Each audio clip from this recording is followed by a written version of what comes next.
this border war. Fans called it Moonshine Throwdown. I think that's the best rivalry name, an unofficial name, but the best rivalry name I've come across. Yeah, unofficial that should become official soon enough. Embrace it. 5 receivers at Duncan's disposal. Duncan stepping up. Hit! Ball is loose! Big call here. Marshall thinks they have it. And the Horde do! Here's the kickoff from Amaretto Curry to the Hilltoppers, and we are underway. And a fake reverse on the kick return. And here comes Townsend down the left sideline. What a way to start it for Western Kentucky on the road. And it is an opening touchdown return. And just like that, the Hilltoppers strike first. Justin Rohrwasser to try to win it for Marshall from 53 yards out. It's got the leg. It is good! And the perfect season continues for Justin Rohrwasser. Go for 2. Going for the win. Western Kentucky going for the victory. Rolling to his right. Quick strike. And they did it! Western Kentucky has ended the perfect season into the hands of Willie McNeil. A shocker here in West Virginia. And it is over for Marshall. They end the regular season 11-1. All right, welcome back to the Moonshine Throwdown podcast. Another big week, big win for the Western Kentucky Hilltoppers. See the Tops push themselves all the way to the top of the standings in the Conference USA East Division, all alone now. But we'll get into a little bit of those particulars here in a little bit. It's great to say that, but nothing is in the bag just yet. Tops went down to play Rice in a game that Steve and I both thought that Tops were just going to utterly dominate, and they basically did, even though they put the ball on the ground a few times. Still ultimately didn't matter. Score turns out to be 42-21 in favor of the Tops, moving them to 6-4 on the season, 5-1 in conference now. This one started out weird. Tops go all the way down the field and throw an interception in the end zone. Then Rice returns the favor, goes all the way down the field, and Tops punch the ball out and take the ball back over like inside the 5, and then go all the way back down the field and finally put some points on the board. So we were well into this one before there were any numbers getting put on the scoreboard. It was one of those. But after the first points got put on the board, they started showing up in bunches for the Tops. 42 points is starting to be a run-of-the-mill type game for these guys now. I'm only going to say starting. It just is. It's a habit. It's like automatically 40 points. We were begging, crying, and pleading to get to 30 last year, and now it's just like Toppers are sleeping 40 points, and it's really just becoming a question of how much over they'll go. Sometimes it's 42, sometimes it's 48, but it seems like they're automatically good for at least 40. Indicators in this one, Steve, let me give those 4 main indicators, then we'll talk about this game a little bit before we get into some stats. A little bit closer in offensive output than you would probably think. Both teams go over 500 yards. Tops 587, Rice 504. Tops really didn't do too well in the time of possession realm, but it didn't really matter. Rice has the ball 35 minutes, 40 seconds to the Tops 24-20. First downs are basically even, 27-25 in favor of Western Kentucky. And the turnover margins is 5-4. So Tops +1 or -1 or however the hell that works. 1 to the good side in turnover margin. But still, 9 total turnovers in the game. Woof. That's not what you like to see. Toppers now on a 5-game winning streak. And if you'll remember, after we had the recap of the UTSA game, you and I were talking and kind of looking ahead down the schedule. And at that point, we said, wow, it looks like Western's about to rip off a big win streak. And sure enough, that's what's happened. 5 in a row, as we'll talk about FAU on the backside of this episode coming to town. Toppers are now bowl eligible once again, also turning into a running theme with this program. and as I mentioned before, in sole possession of the Conference USA East Division with a star beside it. Yeah, they are, but still they have to win out in order to make it to the Conference USA title game, unless Marshall loses both of their last two. If Marshall wins against Charlotte this week, then the Moonshine Throwdown is going to be for all the marbles, because Marshall will have two conference losses at Western. If Marshall is able to beat them in the Moonshine Throwdown, we'll have two conference losses, but that so important tiebreaker will go in favor of the Herd. So Top's got to win out. Herd's got to win out. The Toppers do have a little buffer zone. If Charlotte happens to sneak up on the Herd, as they've been known to do in years past, then it's kind of all gravy from there. So Toppers are big Charlotte fans this weekend, and they really couldn't welcome FAU to town in a better situation. FAU's really struggling right now. Tops are riding high. Steve, what about this game? I'm sure you watched it in front of a packed crowd at whatever Rice's stadium is called, 17,000 and some change. Okay. We'll take that for what it's worth, but I saw the game, as I'm sure you did too. And if there was it was a bleacher out, but what about the game in Texas this weekend? Yeah, the over-exaggerated inflation of attendance continues down in Houston and Rice. I mean, fittingly so, though. I'm eating rice there right now. There's probably more rice in this little plate than there were at that stadium. But yeah, the Toppers are 6-4. Alone in first place, just like we all predicted when they were 1-4. We knew a big win streak was coming. We knew the offense was going to continue to do what they do, score a lot of points. We didn't know that the defense was going to turn it up to this notch and just become, I'm going to steal one of your words, a turnover machine. Yeah, really. Turnover getting machine here lately. Just interceptions and fumbles and just ball hawks on the backside have been killing it. But yeah, I mean, it's been really pleasant to see. And one thing, my takeaway from not only this game, but really this whole streak of games of wins, is we still haven't seen Western put together a complete game. And by that, I mean, yeah, they scored 42. Yes, they doubled up Rice. It was going away. But you did mention the turnovers. I mean, got down to the red zone, turned it over. Zappy threw an interception. Robichaux had a couple fumbles. McDonald come in later and threw an interception late in the game. The UTSA game was probably offensively as close to a complete game as we played, but defensively we were still struggling. So the scary thing is, FAU, Marshall, possible conference championship game, bowl game, we still have time to tinker and figure it out. And really, eventually I think we're going to put together a complete game and put a 50-plus pointer out there, where we're not turning the ball over, leaving points out there in the red zone that we should have converted on. And I thought it might have been against Rice, but obviously a couple turnovers. And the score wasn't really indicative to keeping the starters in and needing to keep that pedal down. But I really am, I'm not surprised, but I'm glad to see it all come to fruition, even better, more so than what we predicted, after the 1-4 start. We saw a winning streak coming, but I thought it was going to be a lot of shootouts because our defense was where it was at after UTSA, but the defense has really stepped up. Hats off to them. Kudos to them. Crum and crew and his staff have done a good job. Whatever they've done, tinkering with the scheme and what they're doing game in, game out, plus the players just executing. I mean, you really have to give them a hand and acknowledge what they've done, because it's been amazing and it's definitely fueled this win streak. And it's going to be imperative that it continues for the next couple, 2-3 games, whatever we have left.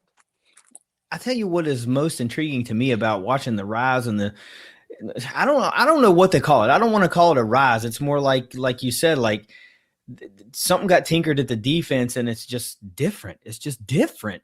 But the coolest thing about that to me is that, it's not the quote unquote, another term I use all the time is the usual suspects.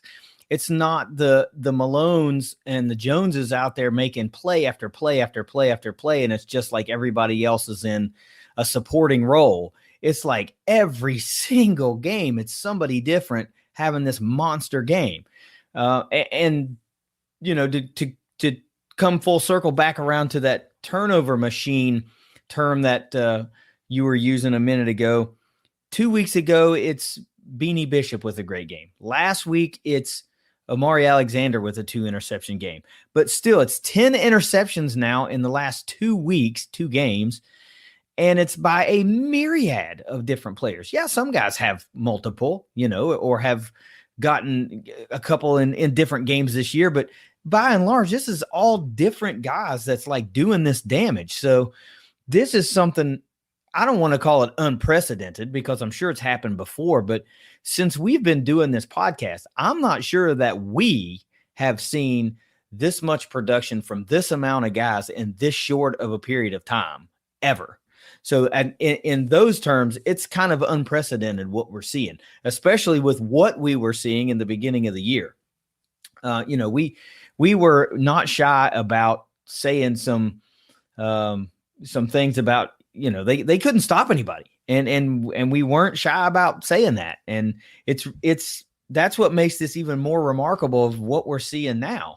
And just imagine if we didn't see the Tops also putting the ball on the ground or that, that fluky interception or whatever the case may be, to where they're gifting the defense, free possessions. If the Tops are in a, 5 turnover to 1 turnover ratio in this game against Rice, I mean, wow, this really might have been ugly. So you're right. If we see, the Tops put it all together and have that best game of the year, I don't think we're going to see that like in a bowl game. I tell you what, I'd like to see it. And I'm not trying to give anything away. I'm really not. But based on what I've seen the Herd do the past couple of weeks, I don't think they want anything to do with this passing game of Western Kentucky right now. They've been getting exposed on deep passes a lot the past couple of weeks. They were able to weather the storm against FAU because the passes were dropped. They gave up some big plays against Old Dominion for touchdown, and others just were off the mark by the quarterback. So it's not like it happened against UAB and that was kind of it. Nope, it happened against FAU. It also happened against Old Dominion. And we know the Tops can really lay it on you through the air if they want to. So I'm not trying to give anything away. There's still a lot of football to be played. But if you see a UTSA Western Kentucky rematch in San Antonio for a conference title game, I would like to think that's probably the one that you're going to get your best topper performance of the season. And if you would ask UTSA fans in public if they want to play the Tops again, they'd say, yeah, sure, bring them on. We got nothing to fear. And then as soon as the mic goes off, they're going to be like, holy shit, I hope it's anybody but Western Kentucky. I hope it's anybody but Western Kentucky. But look, let's talk about some stats, and then we'll get into your grades. Bailey Zappi, 34-42, 482 yards. What?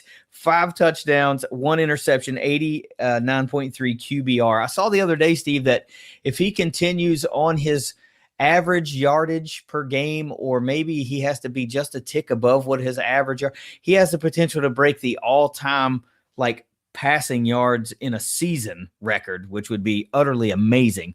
Kai Robichaux, 12 carries, 61 yards, 5.1 yards per carry, 1 touchdown. Also, you mentioned 2 lost fumbles, also 2 receptions for 39 yards and a touchdown through the air. Money Mitchell, Big Game Tinsley kind of outperformed Stearns this week. Did not see that one coming, but hey, we all knew he was capable of having that game. 10 catches, 198 yards, and 2 touchdowns. Stearns, 7 catches for 92 yards, which is underwhelming, even though that would be a great game for anybody else in the conference. David Davis, 4 catches, 61 yards. All in all, the Tops pile up 587 yards, like we mentioned. Here's the cool stat for me. 6 different toppers averaged at least 12 yards per reception in this game. That is spreading the love. Defensively, it's Will Ignont leading the way, and D'Angelo Malone, really, for the top 6 tackles apiece. Ignont 5 solo, 1 sack, and a tackle for loss. Malone 2 sacks.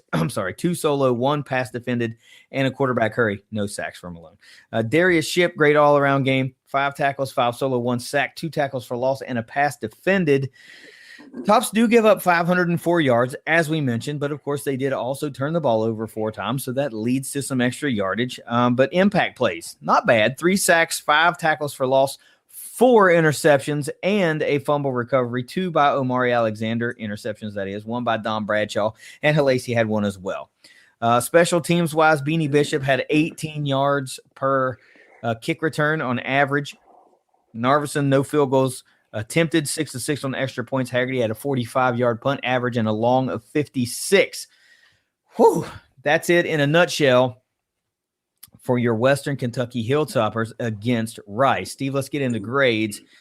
What about this quarterback who just continues to absolutely dazzle? And finally, people on the national stage are starting to look past the record. They're starting to look past the logo on the helmet and just absolutely appreciate the season that Zappe is putting together this year. If he plays for insert Power 5 team here, he's been the darling for half the season, and it's taken 2/3 to almost 3/4 of the season to be done before he's starting to get that love in Bowling Green, and it's kind of shitty. So what do you got for Zappe this week?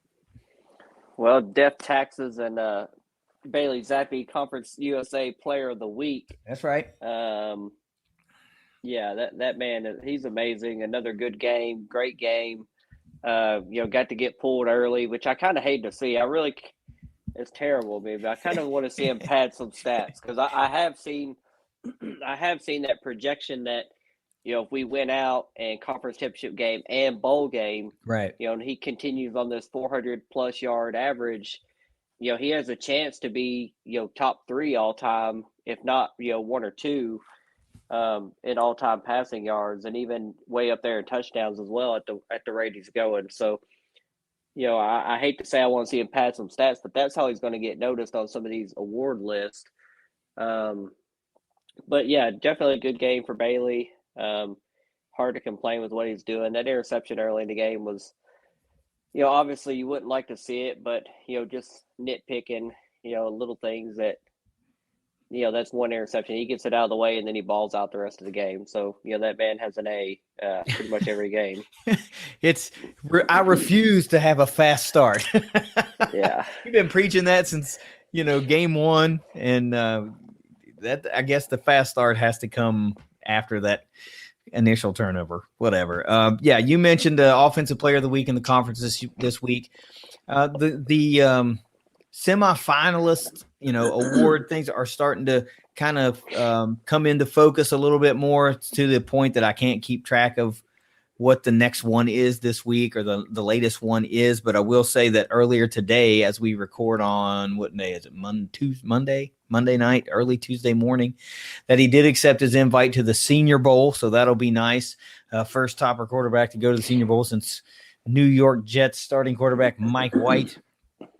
So that's always a nice honor. For some reason, when these quote unquote smaller school quarterbacks go to the Senior Bowl for whatever reason, that seems to hold a lot of weight. I mean, it is a prestigious game, but how can you just look at 4,000 and some odd yards passing and go, well, but how did you do in the Senior Bowl?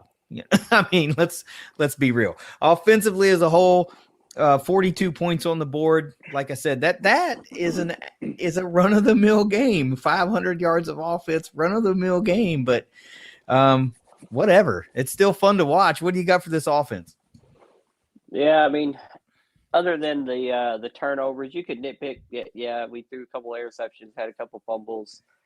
There was one series where penalties, we got to like a 1st and 25, and we just seemed like we gave up, and we just ran 2 straight plays and just punted. Yeah, I don't really know why. Sometimes we just take the foot off the pedal completely. We just almost like we are just giving in to a punt when our offense can rip off a 25-yard play in no time, or half that, 2/3 that, and then get it to manageable. But sometimes we just fall in love with the handoff for whatever reason. But overall, the offense did what they do, scored a lot of points, had a lot of yards. Obviously, I want to see more just because I'm greedy, and I hated the 19 points per game year. But the offense has been great. They're going to continue to be great. So them boys get an A as well. Yeah, I tell you what, it does kind of suck knowing that, just because a few penalties here and there, or let's say, for example, a holding call takes away a big game. Man, that's no reason to cash in the drive. I mean, I just told you 6 toppers averaged at least 12 yards a catch in this game. 6. Teams would be happy to have 1 or 2 guys do that in a game, and the Tops had 6 in this game.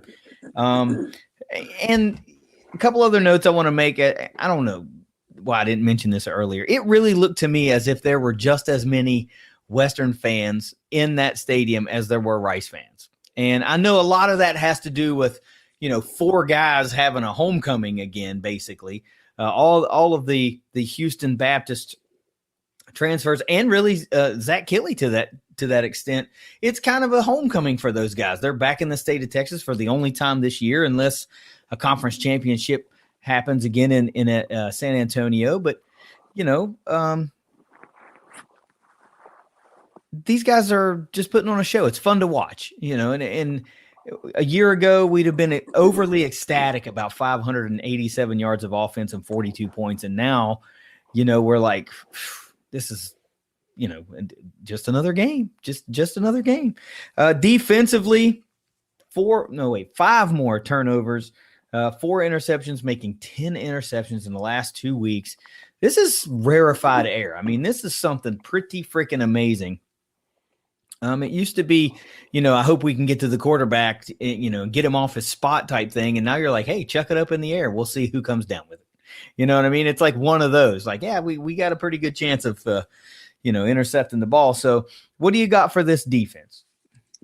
I think the biggest thing, as you reflect on the season, the biggest thing that they've changed is they've started getting pressure on the quarterback. It seemed like we struggled, UT Martin, Army, Indiana, Michigan State, UTSA. We struggled pressuring the quarterback. Now that we've started to hit the quarterback and quote unquote get them off their spot, make them uncomfortable, I think we've kind of seen everything kind of elevate, the tackles for loss, the interceptions, bad decisions being made. That those 2 things have kind of directly been relative to each other, that the pressure on the quarterback has led to the back end making some great plays. Obviously, there was more yards given up than we'd like to see. A lot of that was kind of late in the game. The game was pretty well in hand, and Rice was still trying to move the ball, get up and down the field, and score some points. So we were playing a little softer, and they were kind of gashing us over the middle with some slants and picking up some good yards. But defensively, held them to 21 points. That points per game average is going down. The turnovers have been just amazing. We have to hope that keeps up, even if it's not direct takeaways, if it's just getting off the field on 3rd down, 4th down. The defense has stepped up, and at this point we're kind of going to go as far as they let us go, because we know the offense can put up points, but is the defense going to allow us to not have that pressure of having to score 50 plus to win a game? And I think they can, and I think hopefully they will. But the defense definitely gets another A.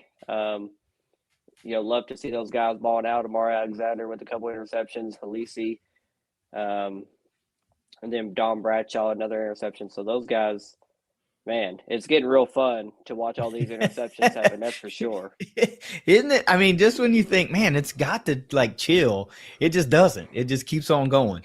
And you mentioned, talking about getting into a shootout. I don't think well, let me rephrase how I was going to say that. I now think that the floor of this defense is much higher than it was, 6 weeks ago.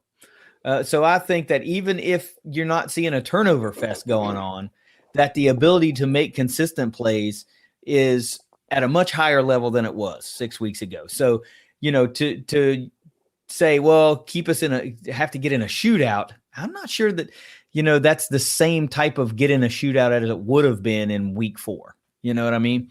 So this team can win every game remaining on the schedule through a bowl game, scoring 42 to 45 points. I mean, probably fairly easily. I can't see too many teams left on the schedule that are going to hang 40. Now, are they capable of doing it? Yeah, of course they are. But can they most likely do it? Playing from behind or knowing that the tops can go score to score with you. I don't know. That's a tough, thing to keep pace with. This machine just scores points and turns the ball over at will, seemingly. Special teams, everybody did their job, as we like to say. So nothing glaringly bad, nothing glaringly good, everything glaringly consistent. And that's what you like from special teams. What do you got for these guys? Yeah, Haggerty with another good day. I think he had 4 punts. I think you said around a 47. I don't know. I just did the yardage. Yeah, I think it was 4 punts at around a 47-yard average, if I recall correctly. And then Narveson perfect on extra points. And then if you remember, Corey Munson had that big tackle on a kick return as well. So yeah, that's right. He's getting out there and putting a hammer down on somebody. You'd love to see it.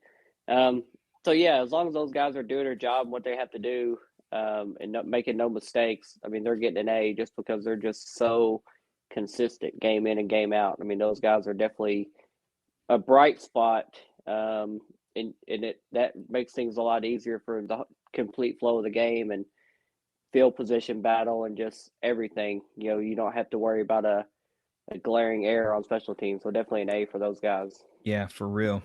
Coaches this week, great all around it. What more can you say about the job that these guys are doing right down to the individual position groups? But definitely Helton and the coordinators leading the way is essentially almost flawless. I mean, if you clean up a few turnovers here and there, and you're looking at flawless efforts. And of course, now we learned today as well that Zach Kitley nominated for the Broyles Award, which for those of you that don't know, that's the nation's top assistant coach. So deservedly so. But what do you got this week for the coaching effort against Rice? Yeah, it's kind of a gift and a curse to see Kitley get that Broyles Award because, Clayton White was repeatedly on that list, and we kind of knew that the more they shined that light on him that eventually he was going to be plucked away, and eventually he took that job at South Carolina. Can't blame him. But same with Kitley. He's definitely making a name for himself with the offense. We've already talked about Maurice Crum and the job that the defense has done in turning around, and even drilling it down even more to the linebackers and the secondary defensive line. I mean, each of those position group guys has, whatever they've done, coaching them up, film study, schematically, whatever it is, it's taken all those pieces and all their efforts to come together and synchronize for what we've seen happening on the field the last few weeks. So, coaching wise, it's an A. I mean, it's an easy decision. Yeah, obviously there's stuff to clean up and that could be better. But again, that's nitpicking when you see the results that we've seen, allowing 18 points per game over the last 5 games. So definitely an A for coaching. Yeah. Overall, though, I mean, look, we're closing in on a serious clean sweep streak here. It's been a while since you've been doing this, and this is this is more than consecutive weeks. This is like a string of weeks now. So I'm sure I'm going to get an overall A here, but what do you got overall for the guys? Yeah, definitely an overall A. I mean, convincing win, never in doubt. All 3 phases, everybody stepped up, played their game, and had an impact on the game. So just more of the same in a lot of ways, but stuff that can still be improved upon as we move forward into some very, very critical games that we discussed, at the beginning of the season. We knew it could come down to these couple sets of games coming up, and it has lined up exactly to that. So we want to continue, hopefully the trajectory that we're on of improving and consistent play. So still an A overall. Another clean sweep, as you said. It's been nice to have that problem. Yeah, this is a good damn habit to have if you're a Topper fan. And we did talk about it. You're right. In the preseason, we talked about November for both Western and Marshall were going to be the seasons in a nutshell. And that is what it's proving to be. Toppers have a little bit of a leg up right now. They've got a little bit of breathing room, but it's going to take Marshall to falter and the Tops to win out in order for that to happen. But one of those games that's on the slate that we're getting ready to talk about is a team that has been a thorn in the side of Western Kentucky for the past number of years, and that's Florida Atlantic. Just have not been able to get past them for one reason or another. But this is a different Owls team. So hang with us on the other side of this break. We're going to talk about Florida Atlantic coming to BGKY to take on the Tops in a Conference USA East Division showdown. It's a Moonshine Throwdown podcast. Second down. Zappy finds Tinsley, and Tinsley breaks free. Mitchell Tinsley, touchdown. 65 yards, and the Hilltoppers have broken it open in the second quarter. Steve, Florida Atlantic is coming to town this weekend in a huge, I'm calling it a must-win game. They're all must-win from here on out. They've been a real problem for the Tops the past number of years, a whole lot of years, really. And this is one that the Toppers absolutely have to have in order to, continue to control their own destiny. They have a little bit of breathing room. If Marshall happens to trip up before the Moonshine Throwdown, then it doesn't matter. But this is an early game. They're not going to know that beforehand. This will be an 11 a.m. kickoff. So Tops are playing right out of the gate. They won't know Marshall's fate until after the game. So you got to go out and take care of business. Anyway, FAU coming to town, 5-5 on the season, 3-3 in conference. I don't think anybody really saw that at this point in the season, them being a 500 ball club. And really, let's throw some gasoline on that fire. I don't think anybody saw them going up to Norfolk and getting ran. I mean, they got ran. So good props to Ricky Ronnie and Old Dominion. I mean, that's a big win for them. Two teams definitely trending in opposite directions. Florida Atlantic now, in all intents and purposes, is 0-2 against the Sun Belt, as they lost to Marshall the week before that against Old Dominion.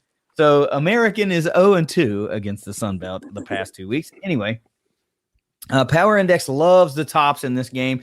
76.7% chance to win. This is probably the big Power Index gap that Western has had against FAU in a number of years.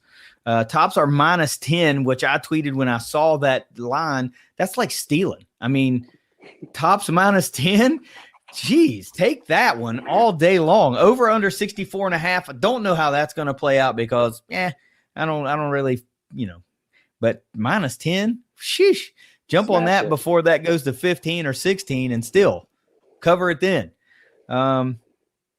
This is, like I said, I mentioned back-to-back losses now for Florida Atlantic in past 2 weeks to Marshall and Old Dominion, which I would not have guessed would have happened. All-time record between the Tops and the Owls. FAU owns a significant edge here, 9-3 all-time, including the last 4 in a row. So Toppers are due, and I think this is their year to get over the hump against Florida Atlantic and get that win. Last win over FAU was in 2016 down in Boca. The last win for the Tops in Bowling Green against Florida Atlantic was the year before in 2015. So it's been a minute. But the biggest storyline, I think, surrounding this game, if you're a Topper fan, is the return of Willie Taggart to the Houch. Of course, he's the head man down at FAU. FAU fans have their opinions of what Willie has done with the program since the departure of Lane Kiffin. We'll leave them to cry their tears in paradise because we really don't give a crap what they think. But Willie's a big-time Topper. I mean, he's an all-timer. From a player standpoint, there's no denying that. He's an all-timer. I asked you a little bit before the break, how do you classify him from a coaching standpoint? And you said he kind of got it right with recruiting. He got the Toppers back on the recruiting recruiting the right way and getting the athletes in there and turning it around from that standpoint. So, he's done a lot of good things in a number of ways for Western Kentucky, but he's on the opposite sideline this week. So, for all the love that you might have for Willie T, that shit's got to fly out the window for 3 hours on a Saturday, and they got to get this win. So before we get into stats, before we get into players to look out for and all that good jazz, Toppers and FAU, what do you think? Yeah, it's going to be really nice to have, Willie back in town. His jersey is hanging on the side of the house. Was an all-time great quarterback during his days. And then came back as a coach. We talked about him kind of being a specialized recruiter, really focused in on the Florida area, brought in a lot of good athletes, and took us to our first ever bowl game at the Little Caesars Bowl in Detroit. Famously deflecting those coaching questions leading up to that game with his Jack Doyle quote. I'm sure anybody listening will remember his Jack Doyle as he was trying to highlight his players and deflect. What are these coaching rumors? But yeah, he's a beloved figure in the Bowling Green community as a player and a coach. Even if he has left and he's now at a rival school or a conference mate school, whatever you want to call them. I think we all know his past as far as he left and went to USF and had some success, went to Oregon, had some success, and went to Florida State and kind of crashed and burned and kind of is back near home. He's a Tallahassee type guy and kind of recruits well in that area. And ever since he got hired there, my immediate takeaway was he will do well recruiting because he's a good relationship builder, can relate with kids and attract them to his school and campus. And I think most of us wearing red would agree that his coaching, X's and O's, execution, scheming, planning, game planning, whatever you want to call it, usually leaves a little bit to be desired. And I think that's kind of what FAU is experiencing now, that he can bring in talent. That's not a question. But can he coach that talent to win games? And they're not seeing that this year. And you mentioned that 4-game losing streak. Lane Kiffin's not walking through that door. Harrison Bryant's not walking through that door this week. So Devin Singletary is not walking through that door. Yeah, Motor is not walking through that door this week. So we're about to hand down the biggest and fattest of all L's that they've had in a while. Well, like I said, the Toppers are due. This is one you've got to get through in order to maintain a chokehold on first place in the East. It has to happen. I mentioned before that the Toppers are not going to know, how the Herd and the Charlotte game has played out by the time they kick off. This is an early morning kickoff. It's first thing, 11 a.m. They've got to go handle their business, which it doesn't matter what Marshall has done anyway. They're going to go out and get this win. They're going to go out and give the same effort no matter what the scenario is, because you win and you're in. That's it. That's the only scenario that matters. So it's a 2-game season right now.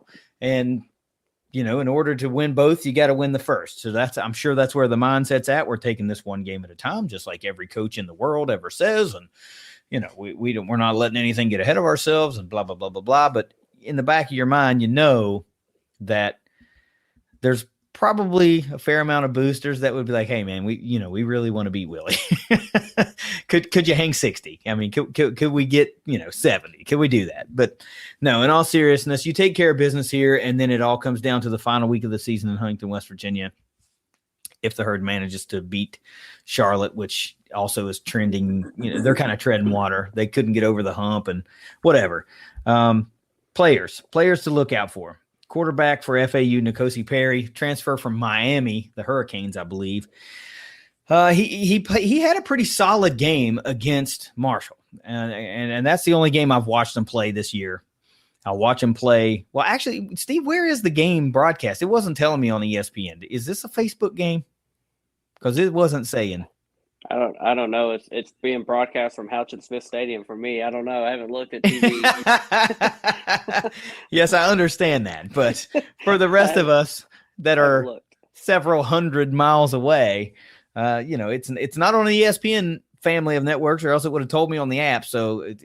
And it also would have told me if it was on CBS Sports Network. So that makes me scared that it's either a stadium game or a Facebook game. Either way, we'll be able to watch it. But back to what I was saying, Perry, the only game I watched him play was against the Herd, and God love him. He had numerous touchdown passes dropped in that game. So they were capable of winning that game and just didn't, because his wide receivers didn't help him out enough on those long passes.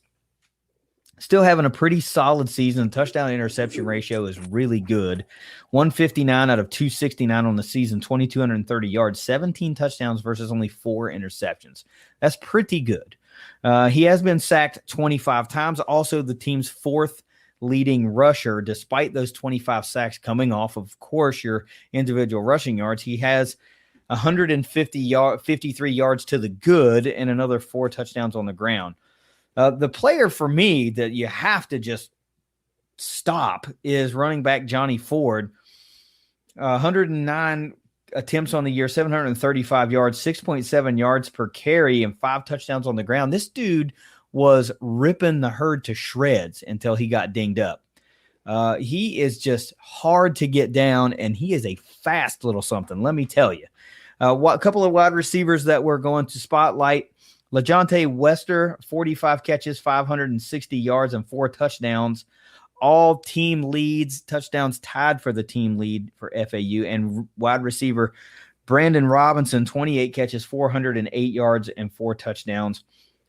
So those two combined for 73 catches. I mean, would that be like 3rd or 4th on the topper offense right now? I'm just saying. Yeah. All in all, this FAU offense is averaging 408 yards per game, 237 through the air, 171 on the ground. Season average is 27.3 points per game, but in their last 2, it's only 14.5. Toppers are allowing 28.6 points per game on the season, but only 21 in their last 2. And you mentioned 18 over their last 5, which is even better. So, again, 2 teams trending in different directions at the moment. Defensively for the Owls, safety Jordan Helm leading the way, 76 tackles, 39 solo, 4 pass defended, 1 interception, and 3 fumble recoveries. Linebacker Achilles Leroy, 57 tackles, 29 solo, a pass defended, and a forced fumble. Linebacker Khalif Bryce, 54 tackles, 24 solo, half a sack, a pass defended, a forced fumble, and a fumble recovery. And safety Taja Young, 53 tackles, 20 solo, 5 passes defended, 2 interceptions, including 1 for a touchdown, and a forced fumble. Defensively, the Owls are allowing 394 yards per game. I expect that to go through the freaking roof this week. 228 of those through the air. I expect that to go through the freaking roof this week. And 166 yards on the ground. That might not go through the roof. 23 points allowed on the season for the Owls, but in their last 2, bump that up to 29 points per game allowed. And the Tops are scoring 41.4 points per game on the season, but over their last 2, notched that up to 45 points per game. This one, again, a tale of 2 trends in opposite directions. Steve, based on all that, and the extenuating factors in the game, the return of Willie T, and maintaining control of first place in the Conference USA East Division and all that good stuff. What do you think Top's got to do to get a win in this game? One thing did notice, I saw earlier that Willie T had some very nice words to say about Bailey Zappi. Before I dive into that, he did state, that kid's very good. He'll be playing on Sunday. So you got to give him props and credit for recognizing Bailey and what he's doing here at his alma mater. And then I don't know if you saw, but FAU also just elevated Heinz Ward, former Steeler wide receiver. They elevated him to wide receiver coach. I'm not sure why the old one isn't with them anymore, but pretty neat to have a NFL, very, very good NFL wide receiver, well known, getting elevated to a full-time position coach. He obviously had been on staff but now a more prominent role. So pretty cool. But as far as what they have to do to win, I mean, the offense just has to keep doing what they're doing. The defense just has to keep doing what they're doing. Not give the ball away a ton. 4 turnovers last game, against a team that we didn't expect could score that many points. It didn't hurt us, but going forward, it certainly could hurt us if we run into a team that is clicking and putting up points. We can't have that many turnovers, so we have to clean up the turnovers and penalties. And then, as always, keeping Bailey Zappi clean. I mean, when he's under pressure, we saw that interception early in the last game. He dropped the snap, had some pressure in his face, threw the ball up, and it was intercepted. So when he's rushed, sometimes he will make bad decisions, just like any quarterback. So keeping him clean, which has been a strength. O-line does have, the number 1 pass grade in the nation, so not knocking them at all. But it has to be something we continue to do to keep the pressure off of him to go get this win. But I fully expect we're going to come in, put a show in front of the home crowd. Senior night, we haven't even mentioned that it's senior night at the Houch. So, it's going to be a lot of these guys' last time playing on the field. And I think it's going to be a fun game, and I think it's going to be a cruising victory will be my prediction. Yeah, well, I mean, of course, we'll get what the cruising point total is here in a minute. But would it surprise you to know that now, offensive and defensive kind of points to victory are now, for me, combined and placed number 4? That's where this that I don't know what that says about this team, to the fact that that's my 4th most important thing. But it is, because I mentioned it as I was giving the stats rundown. My number 1 key to victory for the Tops is you got to bottle up Johnny Ford. If he has the game that he was having against Marshall before he got dinged up, this is not an easy back. I mean, this will give you, like Sincere McCormick had a pretty good day for UTSA, but this is a different type of runner. I mean, he is all speed, very squirty. I mean, I remember a play in particular. I thought he ran in right into the middle of a pile, and you're thinking, all right, what it's a 4-yard gain or whatever. And next thing you know, he squirts out the back of the pile, and there's still like 10 dudes in a scrum there, and out he goes for another freaking 30 yards or something. He's just that kind of guy. He's very, very dangerous. If he gets it going, I'm not sure that he could make as many plays as Zappi could make to get in a running / pass shootout. I don't know if I've ever seen that before, but you got to bottle him up. That's the number 1 key to victory. Get the Owls off the field and get the ball back. Number 2, just get ahead or be even in the turnover margin. That's kind of goes without saying. Toppers have done a great job of just scoring points, and if they can stop from gifting extra possessions, then what they do is good enough. Number 3, because Johnny Ford is so dangerous, and it, if he starts having success and being able to break off chunk plays, 5, 6, 7, 8, 9, maybe 12 type runs, you see that defense start to creep up, and then that's where they try to hit you over the top. So, if you see marginal success from Ford, don't bite on the play action. That's my number 3 key to victory. Just don't bite on the play action. Those plays were there for FAU against the Herd. The passes were even on point. The guys just dropped them. They just flat dropped them. And number 4, hey, you said do what you do, but that's what I said. Just be you. Play your game. And chances are you're right. You will roll to an easy victory. So who's your 200-proof player or players this week for the Tops? Yeah, I mean, last game, you could have said offensive player of the week could have been Tinsley or Zappi. Kind of surprised they didn't get Co, to be honest with you. Kind of surprised. Well, and there was a guy, the Louisiana Tech running back Williams had 4 touchdowns too. I knew there were 3 lead dogs in that conversation, but obviously I'm glad it went to our QB1. Yeah, I'm riding with Bailey Zappi. I mean, he's going to spread the ball around. You never know who on offense, wide receivers. It could be Daywood, Tinsley, Jarrett. It could be a number of guys that breaks out and has a big game. Whoever is burning the defense. It was Tinsley last game. It's usually Jareth. Daywood had plenty of big plays. Ben Ratslip got in a couple plays this last game. So just so many weapons, and Zappy is the hammer that's hitting those nails and making those plays, those decisions. So, I love the defense. I love what we're doing. But you said it earlier, there's been so many different playmakers every single week the last 4 or 5 weeks. It's hard to just pick one. Yeah. Because the defensive line is applying pressure. The edges are. The linebackers are bottling up plays. The secondary is obviously picking balls off. So it's hard to just pick a player or a unit when you got Def Tax's QB1 right there. So I'm going to stick with that guy. Yeah, for weeks now, I've been saying, give me the Zappy to Stearns connection. And I feel like I've just been utterly disrespecting Mitch Big Game Tinsley. So give me the trifecta. Give me the Zappy, Stearns, Tinsley trio to have a huge game. Stearns is good for 10 catches seemingly every week. And Tinsley seems to be good for that 7-8 range, but also like $130. So I should have been including him much earlier, but my apologies. But the trifecta is complete now. It's the Zappy, Stearns, Tinsley, 200 proof players. Score prediction, Steve. What do you got?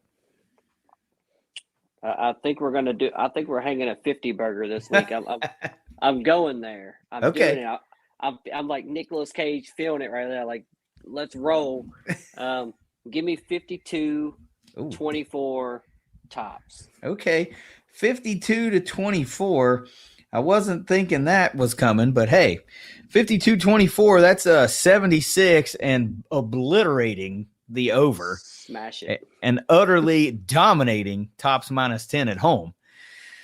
Yeah, I'm just going basic stuff. I mean, I told you before, I just look at a game and initially I'd say whatever I feel is in my gut, that's what I go with. 42-20, tops just do what they do. And, I think that FAU will hit a couple of big plays and, they'll pile up some garbage yards at the end and maybe get a garbage score at the end and make it a little bit more respectable. But this game will, be comfortably in hand and never really in question. So, Toppers roll and maintain a chokehold on the Conference USA East Division with a moonshine throwdown looming.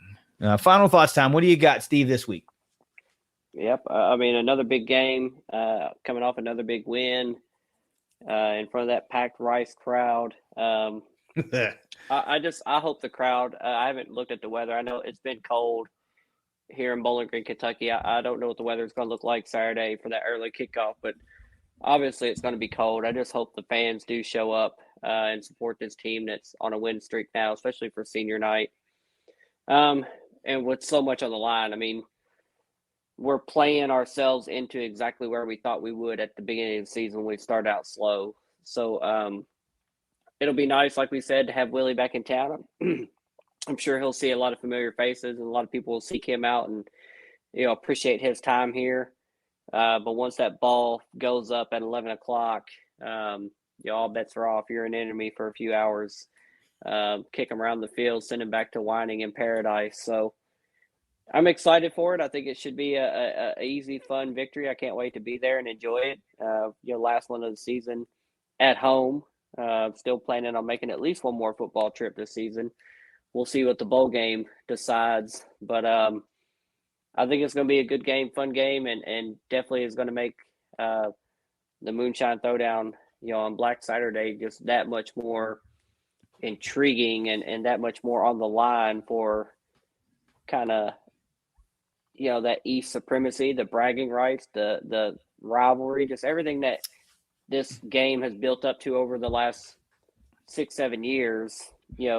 It's fitting that this year as well, especially with all the conference changes, shuffling that's been announced, that this year could come to another culmination of these two teams deciding who comes out of the East at the end of next week. Well, while you were giving your synopsis there, I was peeking at the weather. And overnight, the night before, it's going to be pretty cold in Bowling Green, Kentucky. We're talking about sub 20. So you got to think that around 11 a.m., It's going to be cold. You're going to be probably slightly above freezing a little bit. The high for the day is somewhere around 50. So, kick time, it might be 35, pushing 40, a little chilly. But hey, there's plenty of spirits to be had in the state of Kentucky, the Commonwealth of Kentucky. I know for a fact that there will be plenty of folks around that have plenty of things to help you warm up one way or another. So there's really no reason not to go to this game. Fans have been whining and crying and, to a point, rightfully so, for a number of years now about being competitive and being in a position to win. And here it is. So, put your mittens on and get your ass in the stands and, you wanted it. Now here it is. So this is you mentioned senior day. I didn't even think about it being senior day. There are a lot of guys on the roster that will be suiting up probably for the last time in a Hilltopper uniform. And that doesn't just mean seniors. There's inevitably some guys that will hit the portal. That's just the nature of the beast now. And there's also some guys that are underclassmen that may test those NFL waters based on the years that they're having. So, this may be your last opportunity to see some all-timers that they will go down as all-timers. I mean, period. And yeah, I'm talking about Zappe and Stearns for 1 and 2. Jareth Stearns may be here for 1 year and will go down as an all-time great. I mean, if you set the single season receptions record and you're not just setting it, you're obliterating it. You join that elite fraternity of wide receivers at Western Kentucky with Taywan Taylor being a Biletnikoff Award semifinalist now. I mean, there's nothing else you can say. The dude is an all-timer. So it sucks that you only get him for a year. Maybe he'll make the choice to come back, but at this point, how much higher could your draft stock potentially go? I mean, man, barring a catastrophic injury, which is no way to return, we want to see him just obliterate records and get all the good things in life that he deserves, because he's been a great one. So get to the game, see these guys, support the Tops. See them get past FAU, a team they haven't been able to get. No freshman on this team has beaten FAU. I mean, it's time. It's time. But other than that, this is right where you want to be. I mean, man, this is great stuff. You talk about all the extenuating things like conference realignment and this, that, and the other. And, I don't even want to talk about that right now because there's so much there's a time and a space for that. And this isn't it. There was a nice announcement by Middle Tennessee today regarding facilities, which is so timely. So we'll talk about that at a later date. But look, you can tell the world is healing because the Moonshine Throwdown may determine the Conference USA East Division. That's how you know everything's right on the right track. So, get to the house, support the team, make sure the guys are getting all the juice from the crowd to, get this win. But other than that, man, it's great to be talking about wins. It just really is. It seems like it's been too long of a time coming. There were a lot of growing pains. There was a lot of figuring it out on the fly, and all of a sudden it's just come, boom. It's just, all the preparation has met opportunity, and you're seeing the results and the fruits of the labor. It's great. Steve, until next week, let's get the hell out of here and come back and celebrate a big dub against the Owls and send them back down towards my part of the world whining again. Yeah, maybe FAU will bring their band so I can take ownership of them as well. Bill Tops. It's just going to be the band commissioner in the Conference USA. Whew, go Tops, go Herds. It's the Moonshine Throwdown podcast, man. We'll see you later next week, whatever. This is great. Later.